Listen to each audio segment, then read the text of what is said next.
Welcome to Let's Talk Criterion, and in this edition we look at three revolutionary films by the father of African cinema, Ousmane Sembène.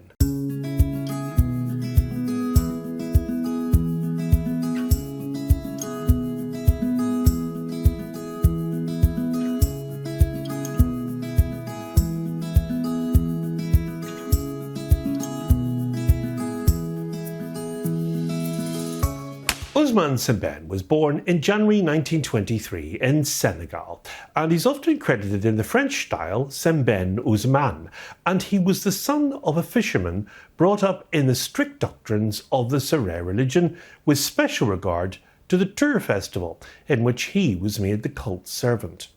He had knowledge of French and basic Arabic, as well as his native language of Wolof.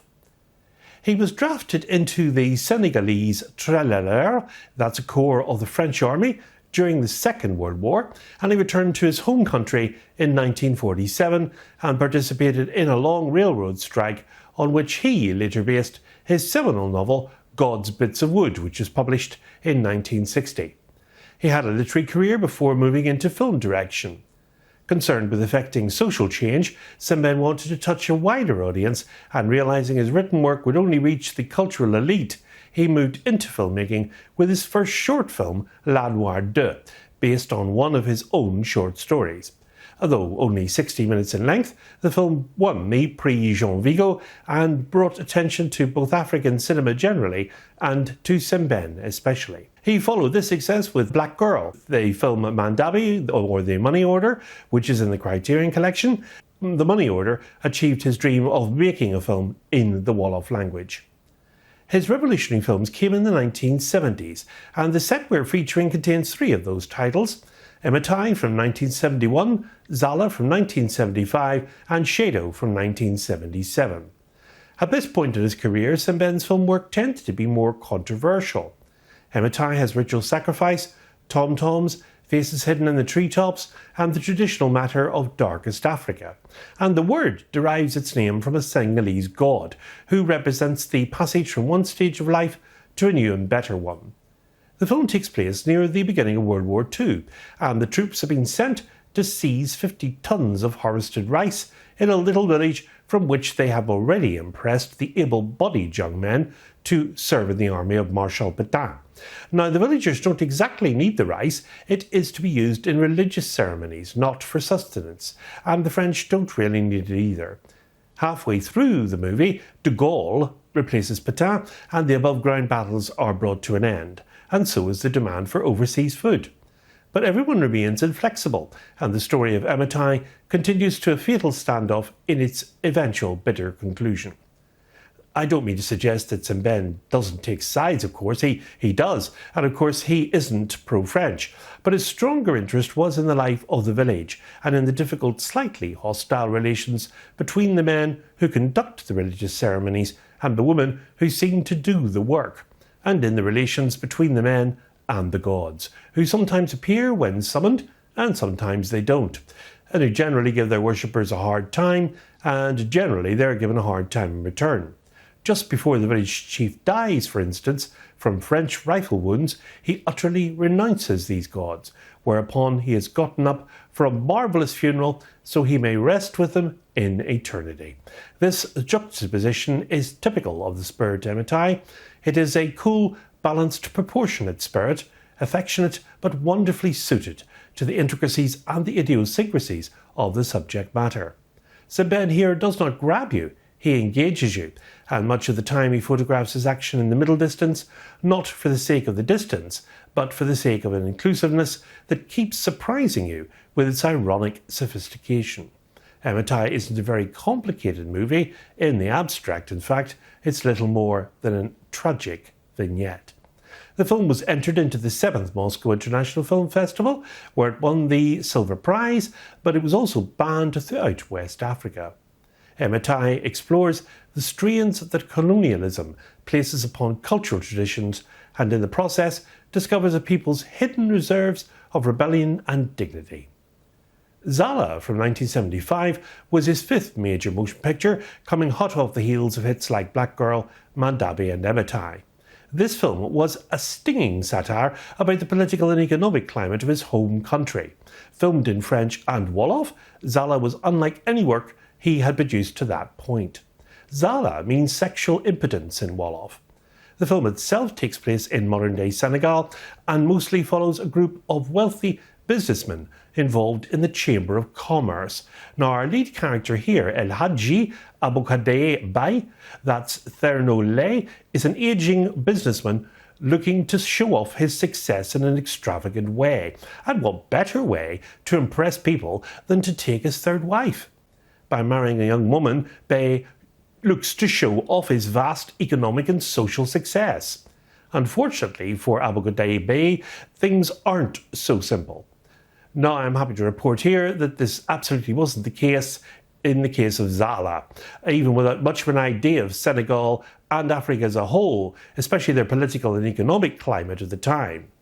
Now, while there's no doubting the very obvious subtext being told throughout this film, the story itself does stand on its own well enough to be enjoyed by any viewer who is up to the challenge. And the entire idea of a wealthy businessman who seemingly has everything deciding to take a third wife in the form of a beautiful young woman is humorous and indeed becomes absolutely hilarious later in the film.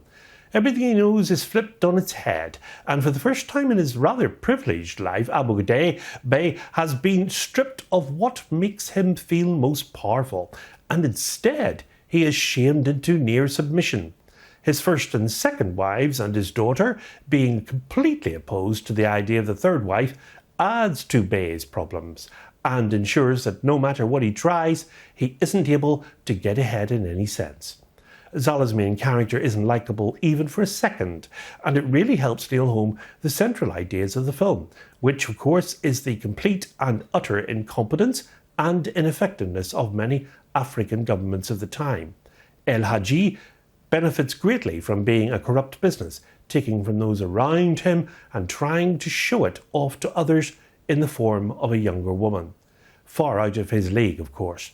The satire used throughout is absolutely biting and does an excellent job at letting the audience know exactly how Ousmane Sembène feels about the people running his country and his continent. And the ending of the film is also where the film absolutely shines, at once being both hilarious and scathing.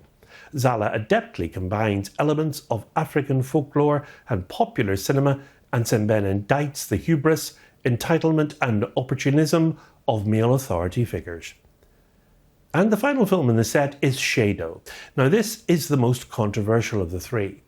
Again, it was entered into the Moscow International Film Festival, and in Ceddo he examines themes such as the history of colonialism, the failing of religion, the critique of the new African bourgeoisie, and the strength of African women. As such, the film was heavily censored, ostensibly for a problem with Sembene's paperwork, although it has been suggested the actual censorship had more to do with what could be interpreted as anti-Muslim content within the film. Sembene distributed flyers at theatres describing the censored scenes and realised the film uncut for the international market. Ceddo is a folk tale presented as the kind of pageant you might see enacted at some geographic location, made famous by history and now surrounded by souvenir stands. It's not cheap or gaudy, but it's an intensely solemn, slightly awkward procession of handsomely costumed scenes, designed to pass on a lot of information as quickly and efficiently as possible, and set in some indefinite time, mostly late 18th or 19th century, with bits and pieces set in the 20th century. It's the sad, formerly told tale of what happens to life in a small rural village after the king becomes a convert to Islam and invites a Muslim teacher, the imam, into his circle of advisors. As goes the king, so go the nobles, and the little Roman Catholic Church is quickly abandoned.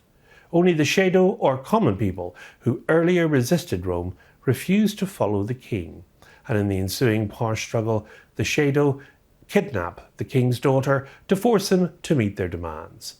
The film is composed of meetings of state, of parleys between opposing factions, of trials or strength and cleverness between the loyalists and the rebels, always conducted according to time-honoured tradition. There are no characterizations in the film, only grand impersonations. and most of Ceddo has been photographed in a medium shot from which you can observe an outdoor theatricality. Only twice in fantasy sequences does Sembene allow himself the imaginative filmmaker's freedom to distort history to achieve a dramatic truth. It's also interesting to note that Ceddo takes a dim view of Muslim influence in Senegal, causing it to be banned in that country, though notably report because of any religious sensitivity, of course, but because Sembene insisted on spelling Ceddo with 2 Ds, while the Senegalese government insisted on spelling it with 1. Ceddo again uses Wolof as its main language.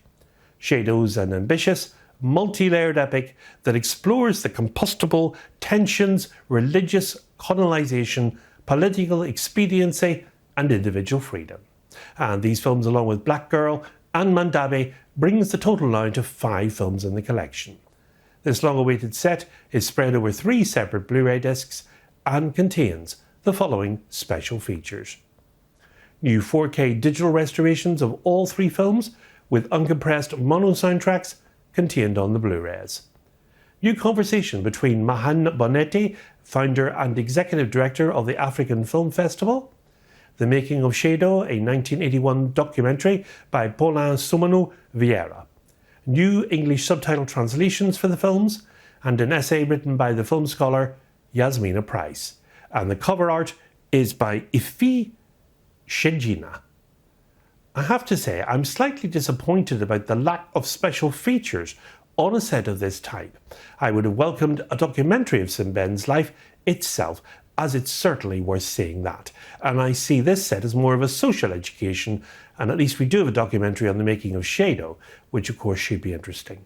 Ousmane Sembène died in 2007, aged 84, and South African's Paulo Jordan, that's the Minister of Arts and Culture, went further in eulogizing Sembène as a well-rounded intellectual and an exceptionally cultured humanist, an informed social critic who provided the world with an alternative knowledge of Africa, and I would certainly agree with those sentiments. 3 revolutionary films by Ousmane Sembène come to the collection on Tuesday the 21st of May. Emitaï has a running time of 101 minutes and has an aspect ratio of 166:1 with Diola and French languages. Xala has a running time of 123 minutes and an aspect ratio of 166:1 with Wolof and French languages featured. And finally, Ceddo has a running time of 116 minutes, again in 166:1 ratio and featuring Wolof language throughout. They come to the collection with a spine number of 1217. As I said, these films are social education and as such have been preserved for posterity, and we have a debt of thanks to Ousmane Sembène for being at the forefront of African cinema development and also for being one of its staunchest advocates. In the next edition, we will be looking at the Palme d'Or winning Anatomy of a Fall, directed by Justine Triet, starring Sandra Hüller. Until next time, from me, it's goodbye, and above all, good Criterion viewing.